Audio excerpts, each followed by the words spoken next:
बिस्मिल्लाहिर्रहमानिर्रहीम। अस्सलामु अलैकुम नाज़रीन, आप देख रहे हैं हमारा यूट्यूब चैनल कदीम तिब्ब यूनानी और मैं हूं आपका मेज़बान हकीम हबीबुल्लाह। मोहतरम नाज़रीन, आज मैं डस्ट एलर्जी के बारे में बात कर रहा हूं। यानी ये गिरदो गुबार की वजह से सांस फूल जाना, दमे किसी कैफियत बन जाना, ये किसी चीज़ का धुआं आ जाए उससे ये बन जाती है। ज़्यादातर ये धूल से, मिट्टी के उड़ने से ये बन जाती है। सांस मुश्किल से आता है। डॉक्टर हज़रात, हुक्मा हज़रात कहते हैं जी आपको दमा हो गया है, तो मरीज़ बड़ा परेशान हो जाता है।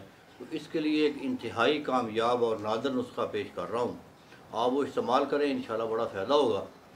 तो करना ऐसा है कि मुनक्का ले लें बाज़ार से, किसी भी पंसारी से। अच्छा बड़े दाने, एक होता है छोटे दाने वाला, वो नहीं, बड़े दाने वाला मुनक्का ले लें, तो वो ले लें। और काली मिर्च ले लें, मिर्च स्याह, तो ये ले लें। और ऐसा करना है कि नाश्ते के बाद मुनक्के का एक दाना लेना है, उसके बीज निकाल देने हैं और उसमें एक काली मिर्च जो है वो डालकर उसकी वो गोली सी बना लेनी है और उसको मुंह में डालकर चबा कर, पानी के बगैर, पानी नहीं पीना, वैसे ही वो खा लेनी है।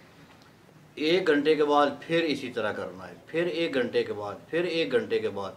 ये 4 घंटों में, नाश्ते के बाद 4 घंटों में 4 दफ़ा ये मुनक्के खाने हैं। एक एक मिर्च, स्याह मिर्च उसमें रख कर चबा कर खानी है।